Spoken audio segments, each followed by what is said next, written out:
হরে কৃষ্ণ। পরমেশ্বর ভগবান শ্রীকৃষ্ণের নাম মুরারি কেন থাকল? ভগবানের অসংখ্য নাম, তার ভিতরে একটি হচ্ছে মুরারি। তো মুরারি এই জন্য ভৌমাসুর তিনি একটা প্রতিজ্ঞা নিয়েছিলেন, 20,000 কন্যাকে একত্রিত করে বিবাহ মণ্ডপে একসাথে তিনি বিবাহ করবে সবার সঙ্গে।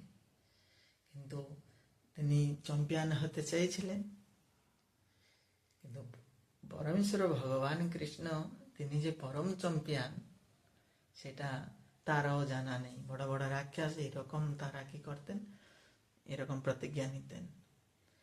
তো তিনি সংগ্রহ করেছিলেন কত 16,100টি কন্যাকে একত্রিত করেছিলেন। সেই সময় পরমেশ্বর ভগবান শ্রীকৃষ্ণ তিনি সেখানে গিয়ে যুদ্ধ করেছিলেন। তো ভৌমাসুরের একজন ছিল তার যে সেনাপতি, সেই সেনাপতির নাম ছিল মোর।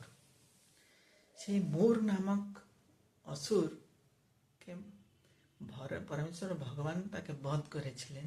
পরম প্রতাপী ছিল সেই মোর, তাকে বধ করেছিলেন। সেই দিন থেকে পরমেশ্বর ভগবান এর নাম থাকলো মুরারি।